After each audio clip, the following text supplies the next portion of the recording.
Leemos o hemos leído en Romanos capítulo 5, versículos del 3 al 8, donde nos está hablando de la gracia y de la obra de Jesucristo, como dice el versículo 6, porque Cristo cuando éramos débiles a su tiempo murió por los impíos. Versículo 8, mas Dios muestra su amor para con nosotros en que siendo aún pecadores, Cristo murió por nosotros. Para nosotros es claro entender esto, ¿sí? Cuando nosotros leemos el libro de Romanos, es fácil entender el Evangelio. Es fácil entender que Cristo murió por nosotros. Y cuando leemos estos versículos es obvio. Pero hace 500 años no era obvio. No lo era. No era obvio entender esta obra de Jesucristo. Eran tiempos muy complicados y muy difíciles. Eran tiempos realmente extraños. Podemos recordar un poquito. No hace falta que hablemos mucho sobre cómo era la cultura y la sociedad hace 500 años porque hemos visto películas, hemos visto series, tenemos esa imagen en nuestra cabeza. Vemos y entendemos que era un tiempo oscuro, era una época oscura. Estábamos, sí, empezando en ese renacimiento que era una época de luz para el ser humano, pero veníamos de siglos de oscuridad. Una oscuridad muy complicada en la sociedad y en Europa. La gente no tenía esperanza para vivir. Tú sabes que estabas trabajando en el campo, te hacías un corte en la mano, por un corte tú puedes morir. Una infección, esa infección recorre tu cuerpo, estás muerto. Por un corte en la mano. Hoy tienes un corte, vas al hospital, te curan, te cosen y te envían a casa. En aquel tiempo la vida la podías perder de cualquier forma. No tenía ningún tipo de valor la vida que tenías. Era una época feudal en la que había un señor y tú le pertenecías a él. Tú vivías por su misericordia y si él quería acabar con tu vida, iba y te mataba. ¿Quién eras tú? No eras nadie, no éramos nadie en aquella época. Solamente existían aquellos y tenían valor aquellos que tenían poder, que eran muy pocos. Era una época oscura. Nadie sabía leer. ¿Cómo podemos encontrar las respuestas en la palabra de Dios si no podemos leer? La gente no sabía leer y aunque supiera leer, no estaba la palabra de Dios dispuesta y disponible para todos. ¿Quién iba a entender la palabra de Dios? ¿Quién iba a entender a Dios? ¿Quién iba a entender lo que Dios tenía para nosotros? Nadie. No existía la palabra de Dios. Había alguna traducción. Y no vamos a ponernos a hablar ahora de esto, pero había traducciones donde, del latín, alguna traducción parcial. Se hacían cosas. Antes de nuestra Reina Valera antigua, había alguna traducción parcial. Pero la gente no podía entender la palabra de Dios. El Papa, que era la figura santa y absoluta del cristianismo, y en aquellos tiempos nos tenemos que incluir porque era nuestra figura. En aquellos tiempos nosotros estábamos ahí, era una figura absoluta. ¿Pero qué eran los papas? Eran reyes. Tenían los reyes o los papas, tenían sus posesiones y tenían sus territorios, que eran los estados pontificios, que eran sus países, sus territorios, y eran señores feudales que se beneficiaban de los impuestos y de las rentas. Y había guerras de los estados del Papa para conquistar otras tierras y extender su poder. El Papa Julio II, en tiempos de Lutero, se le llamaba el Papa Guerrero, creo que era, porque lideraba. Él iba con sus tropas a liderar y a luchar. El Papa. Era esto una realidad. Hubo un tiempo en el que dicen que había 3 papas. Se dividió la iglesia. Hubo un tiempo en el que dicen que había una mujer que era papa. Errores, problemas, leyendas, no me importa. Pero estamos viendo cuáles eran las intenciones de aquel tiempo. Cuáles eran los corazones. No había respuesta. ¿Cómo la gente podía ser salva? Que era una gran preocupación porque en cualquier momento, en cualquier circunstancia, tú te morías. Los niños, si salía el embarazo bien, que ya era complicado, que naciera, y si podía nacer y no moría también la madre, que saliese adelante era muy difícil, mucho, muy complicado. ¿Cómo podemos ser salvos?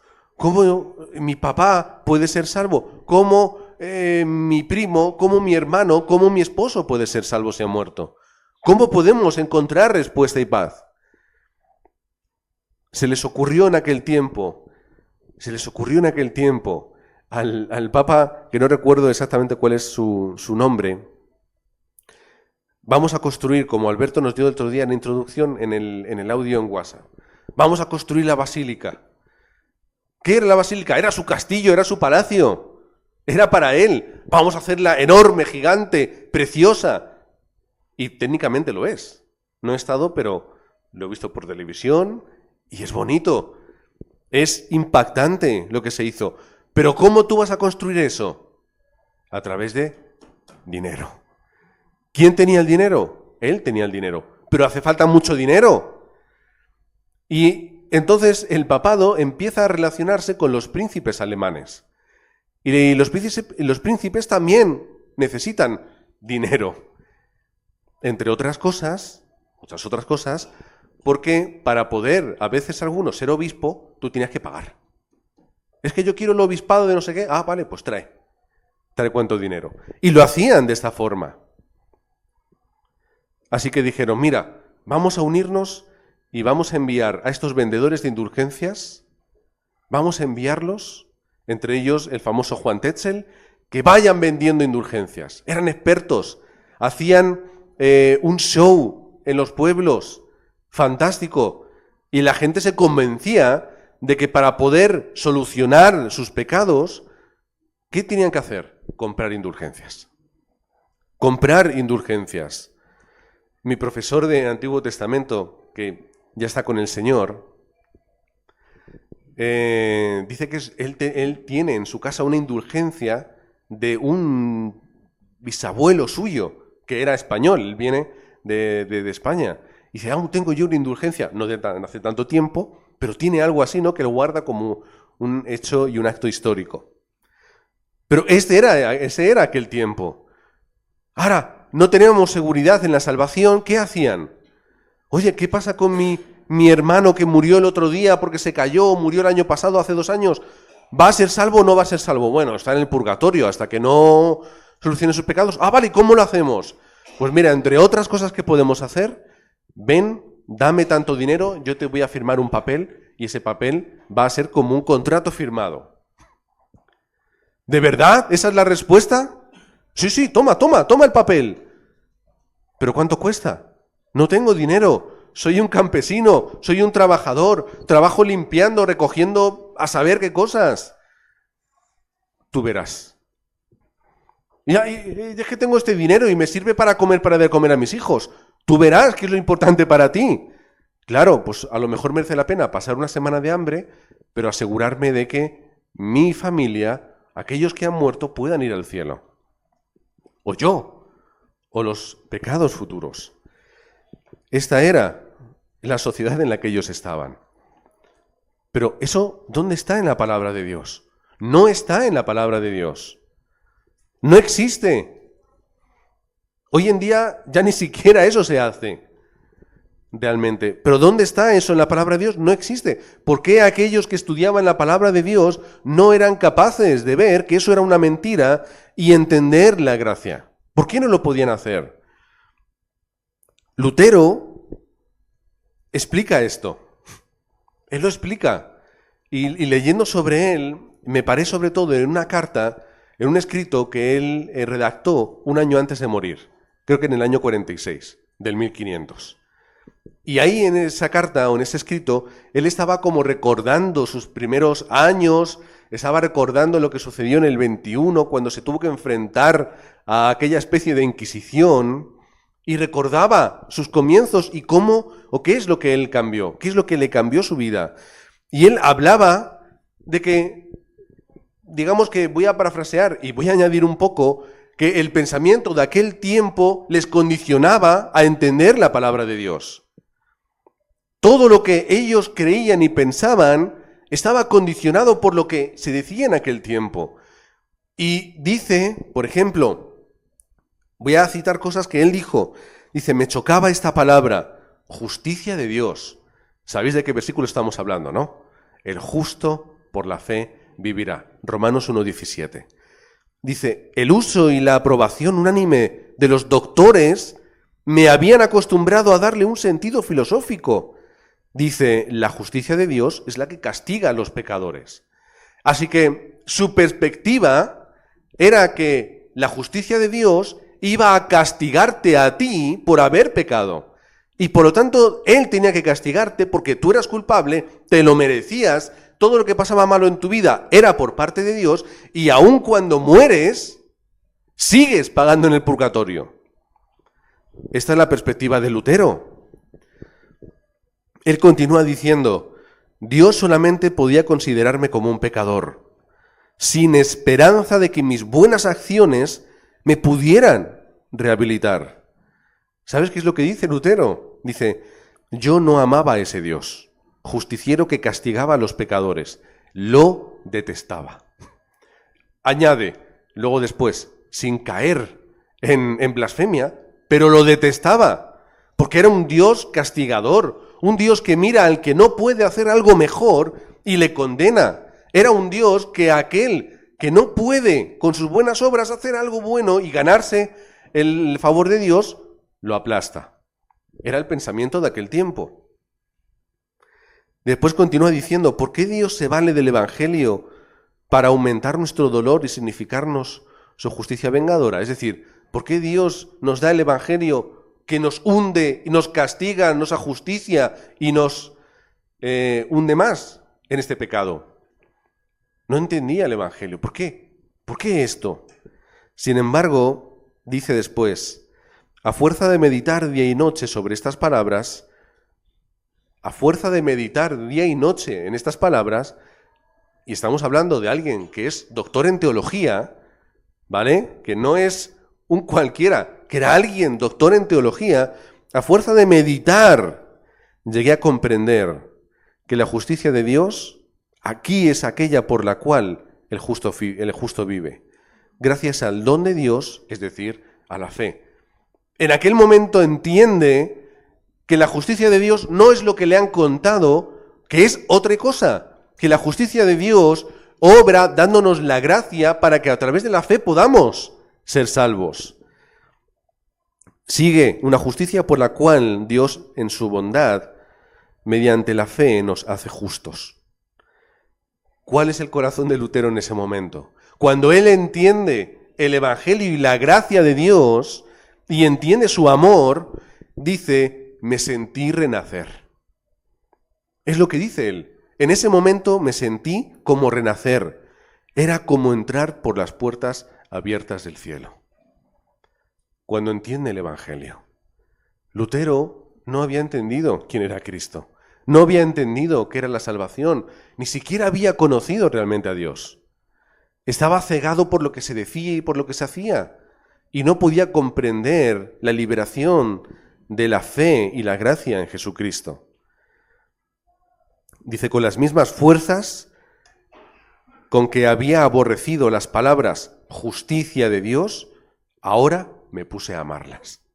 Porque entendió que Dios ha hecho algo inimaginable. Que no Dios nos castiga, Dios nos perdona. Que Dios no nos condena, Dios nos justifica y nos liberta. Que no es un Dios que te aplaste y te hunda, es un Dios que te rescata. No por lo que tú puedas hacer, por lo que Cristo hizo. Eso es gracia. Cuando él entiende esto, toda su vida cambia. Y dice, ¿cómo es posible que yo haya estado viviendo, incluso enseñando esto? Porque él era profesor. Y en ese tiempo estaba enseñando, en aquellos meses, Romanos y Gálatas. Cartas totalmente cristológicas. Y ahí entendía. Y él dice que después tenía que dar salmos. Y quería hacer un estudio de salmos, pero que no podía. Le costaba mucho. Pero cuando entiende la gracia de Dios, dice, ahora estoy preparado para poder enseñar salmos, porque ahora entiendo lo que dice David tantas veces cuando él habla con Dios y habla de Dios como aquel que le rescata, como aquel que está con él, como aquel que le protege. Ahora entiendo que Dios es el buen pastor, que me hace descansar, porque entiendo la gracia. Claro, un Dios justiciero no es aquel del que hablan los salmos, es diferente.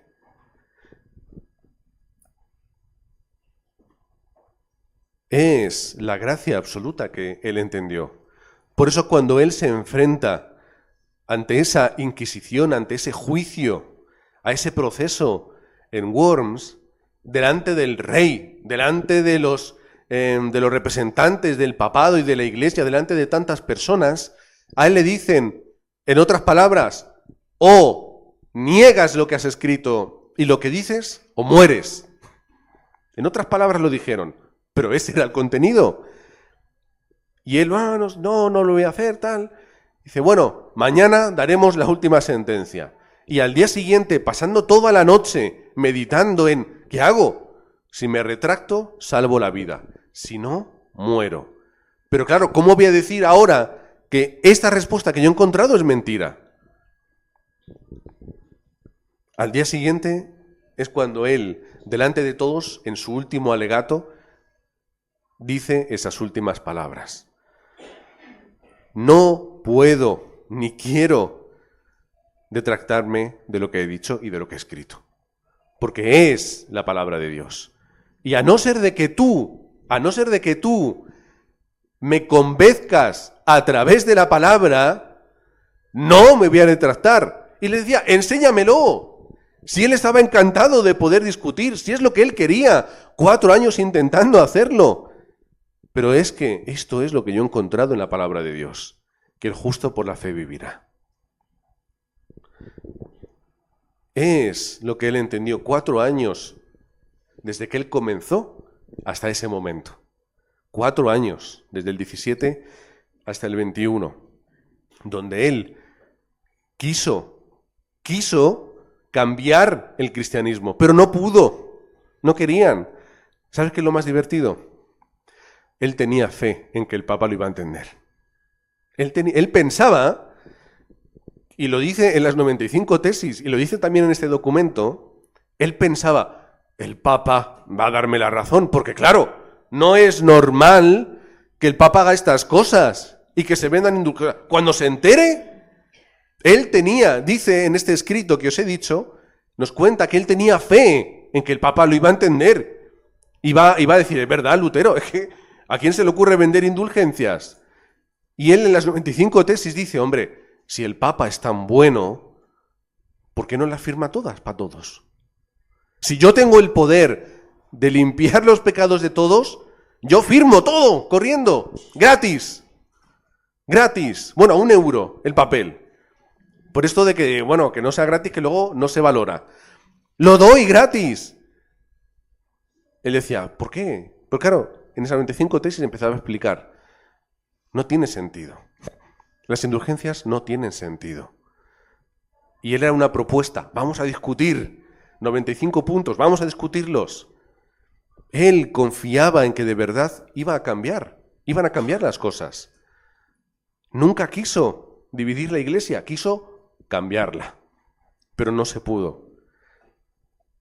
Por eso nosotros somos parte de esa historia. Nosotros no nacimos en el 1517, nosotros nacimos en el momento en el que Cristo vino a la tierra. Y dicho antes, nosotros no nacimos en ese momento.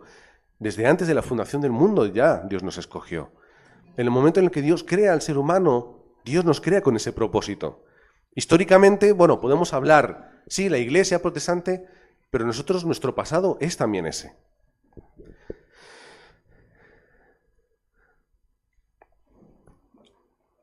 La sociedad tan oscura de aquel tiempo vino a ser iluminada con la palabra del Evangelio. La oscuridad y el miedo y el temor fue iluminada con la palabra gracia. Gracia, con la palabra fe, con la palabra justicia. Y todo el mundo se iluminó en aquel momento. Aquella sociedad tan oscura y tan complicada empezó a transformarse. podemos mirar históricamente. Los países europeos que profundizaron y enraizaron en esta palabra y en este mensaje son países muy distintos. Suiza, por ejemplo, Alemania, Holanda, los países nórdicos, países del norte de Europa, países muy diferentes en su ética, en su moral y también en su trayectoria. ¿Por qué entonces los otros países tenemos tantos problemas a veces? Esa palabra y ese mensaje fue luz en el mundo. Una luz que empezó a iluminarlo todo. En la Edad Media, una época de oscuridad, tantos problemas, dificultades, guerras, pobreza, se empezó a transformar con el mensaje del Evangelio. Poco a poco seguía siéndose el contexto, pero empezó a cambiarse. Y sin embargo nosotros, en vez de celebrar un acto histórico, empezamos a celebrar Halloween en nuestra sociedad. ¿Qué es divertido? Seguro que es divertido. ¿Es el mayor problema de tu vida? No es el mayor problema de tu vida. Si lo celebras, ¿te vas a ir al infierno? No. ¿Pero por qué celebrar algo que es tan oscuro? ¿Por qué celebrar algo?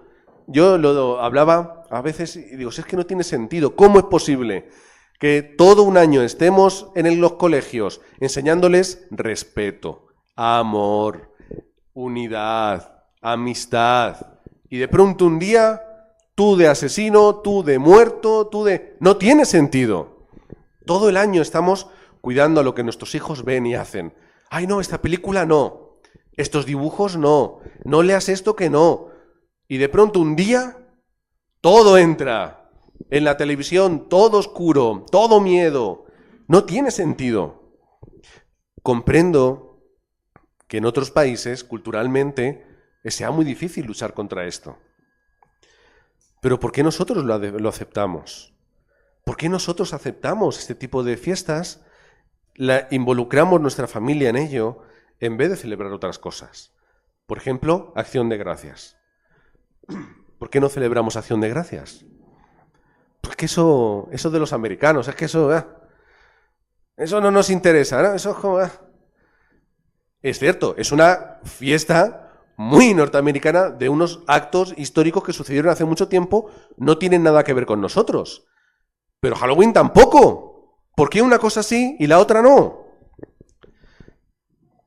No voy a entrar mucho en ello, porque ya pasaron los días y ya hemos hablado mucho.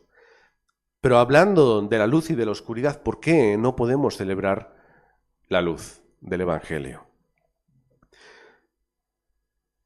¿Por qué Dios nos trajo luz al mundo? ¿Por qué nos trajo luz? Porque nos... ¿Quién termina la frase? Porque nos ama. Como Dios nos ama tanto y nos quiso sacar de la oscuridad, dándonos la luz del Evangelio. Es por amor. Lutero, entiendo que él empezaría a estudiar el libro de los Romanos y empezaría a ver versículos que eran pistas. Romanos 1:7. A los que estáis en Roma, amados de Dios, llamados a ser santos, gracia y paz a vosotros, de Dios nuestro Padre y el Señor Jesucristo. A todos los que estáis en Roma, amados de Dios. No es una frase hecha. Él está convencido, Pablo, de que somos amados por Dios.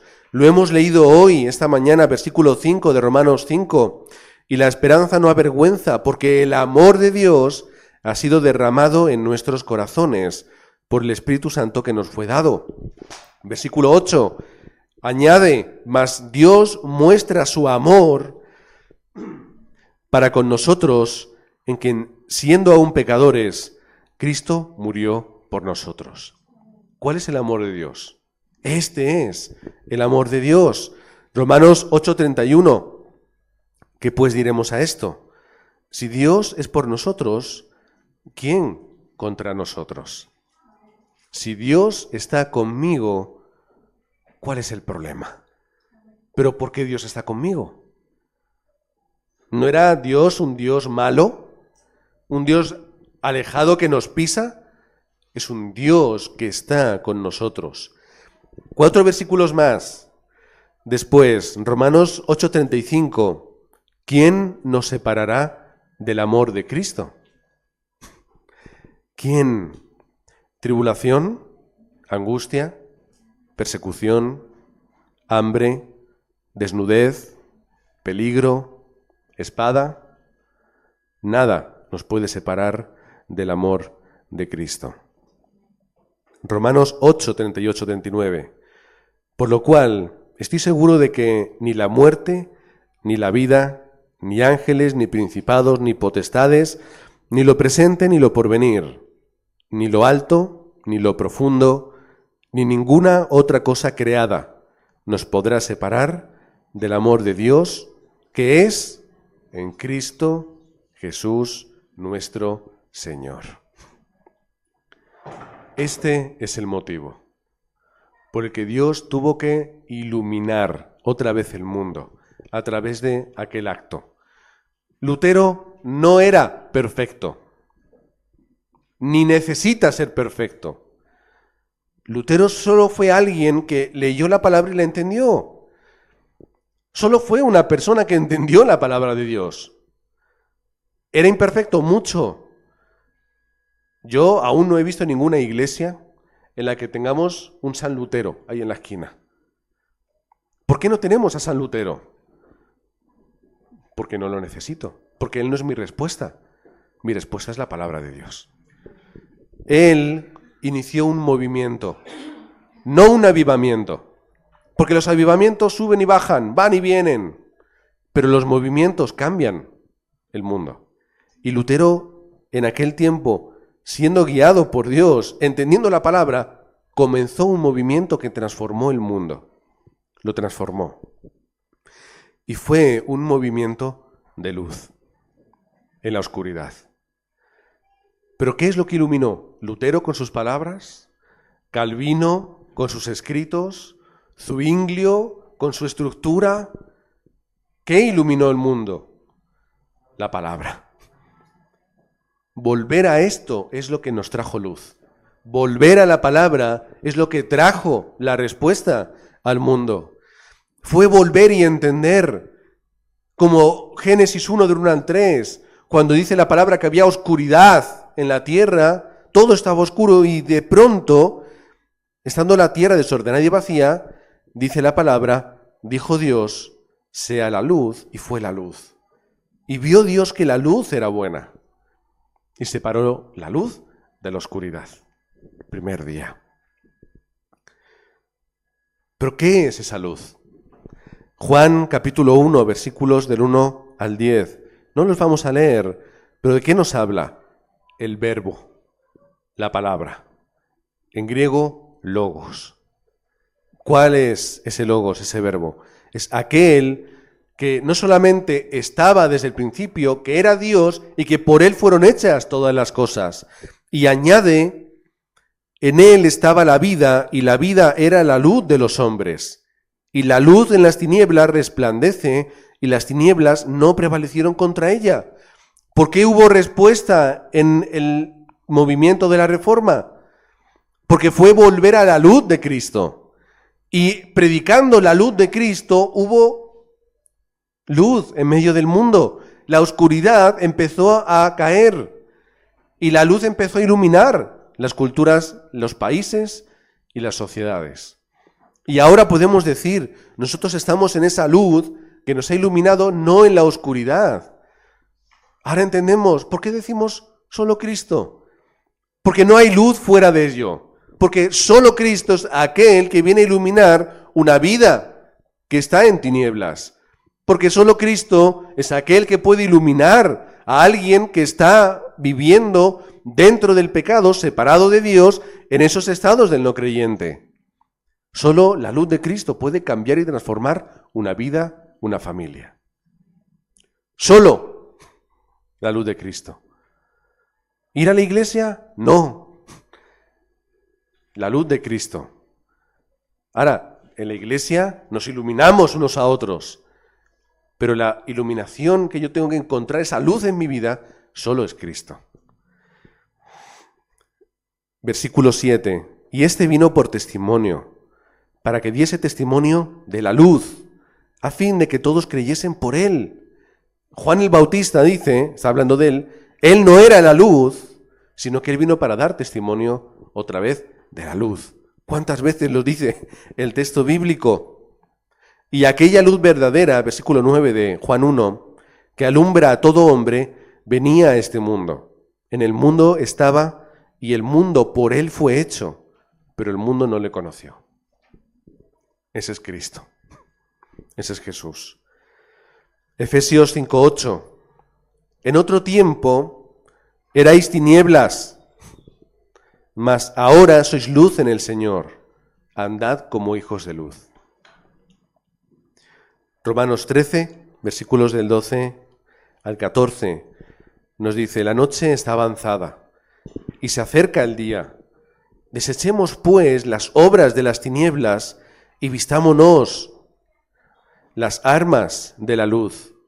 Andemos como el día, honestamente, no en glotonerías y borracheras, no en lujurias y en lascivias, no en contiendas y envidia, sino vestíos del Señor Jesucristo, y no proveáis para los deseos de la carne. Y terminamos con Hechos 26, 22 al 23, versículos que dejo para que meditéis. Pero habiendo obtenido auxilio de Dios, persevero hasta el día de hoy, dando testimonio a pequeños y a grandes, no diciendo nada fuera de las cosas que los profetas y Moisés dijeron que habían de suceder, que el Cristo había de padecer y ser el primero en la resurrección de los muertos, para anunciar la luz al pueblo y a los gentiles. ¿Cuál es la luz de nuestra vida? Si pensamos que la luz de nuestra vida es la economía, es nuestro trabajo, es nuestra familia, son nuestras capacidades, son las circunstancias que nos rodean, estamos muy equivocados. Esa luz no es luz, es un engaño, es una mentira.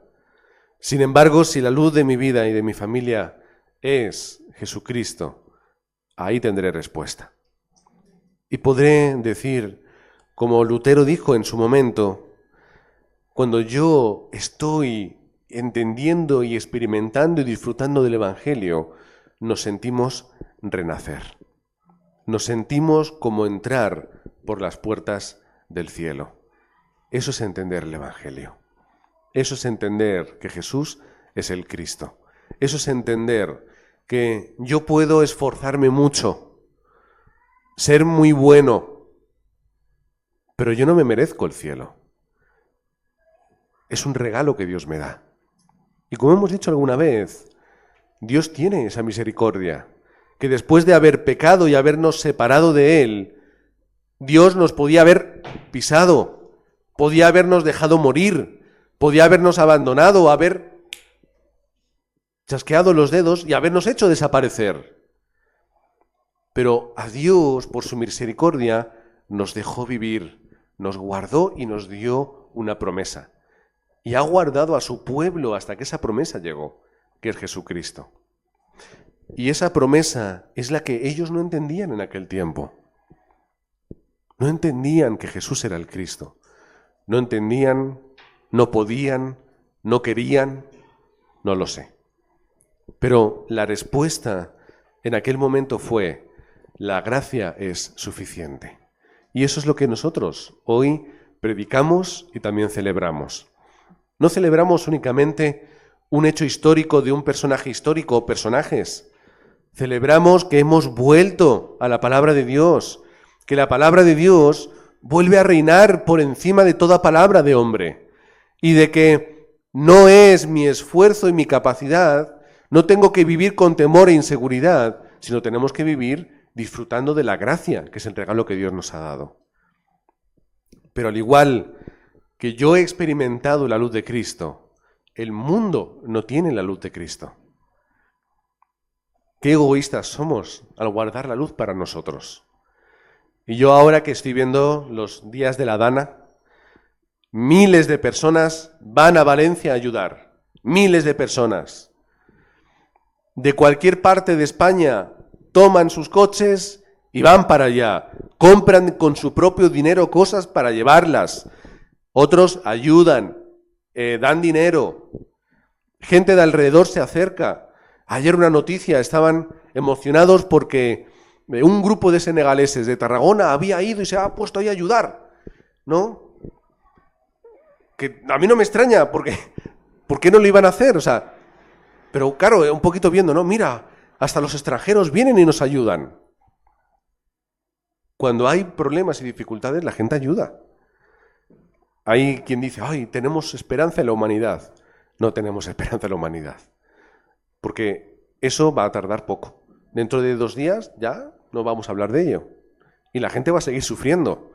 Pero, ay, esa pequeña imagen y semejanza que tenemos de Dios en nosotros nos lleva a ayudar.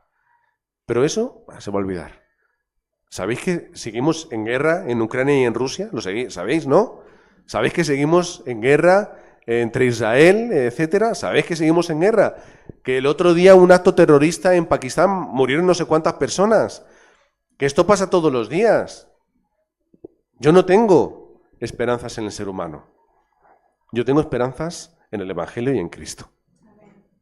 En que si de verdad queremos cambiar, no es conforme a nuestro corazón, es conforme al Evangelio. Y que la respuesta del mundo es que se levante un movimiento que pueda transmitir esta palabra. Jesús es el Cristo. Esa es la única respuesta, para nosotros y para el mundo. Y esa es la respuesta que nos lleva de verdad a ayudar. Pero ¿cuál es la luz que necesitamos, el mundo? Es que Jesús es el Cristo, es el mensaje de la fe, de la gracia. Como dirían los reformadores, esas 5 solas. Solo la Biblia es nuestra autoridad. Esta es la palabra de Dios. No hay otra cosa que pueda estar por encima de esto. Solamente la gracia es la que nos salva. ¿A través de quién? Solo en Jesucristo. ¿Y cómo disfrutamos de esto? Solo a través de la fe. ¿Cómo tiene que ser nuestra vida? Solo a Dios la gloria. Solo a Dios la gloria. ¿Cómo Dios se glorifica? Cuando la luz del Evangelio brilla. Así que, hermanos, os bendigo en el nombre de Jesucristo para que brille la luz del Evangelio dentro de vosotros y vosotros, siendo luz, la podáis llevar a este mundo de oscuridad. Padre, te queremos dar las gracias porque hace más de 500 años abriste este movimiento para que podamos volver a tu palabra y para que hoy, recordando lo que sucedió históricamente, regresemos a la Escritura y podamos entender que solo Cristo es la respuesta para nosotros, que es un regalo que tú nos has dado y que ese regalo lo podemos disfrutar únicamente a través de la fe, que esa fe sea la que nos mueva, la que mueva nuestra vida, la que determine nuestro corazón, la que determine nuestros actos, que esa fe sea el centro de nuestra familia y de esta forma tener esa luz, la luz del Evangelio, la luz de Jesucristo y poder decir como Lutero decía, ahora entiendo la justicia de Dios, en la que Él mismo se dio para que nosotros podamos tener vida, para que yo sin merecerlo Dios me justifica a través de Jesucristo y para que de esta forma yo pueda tener esa vida eterna que ya estamos disfrutando. Oramos en el nombre de Jesucristo. Amén.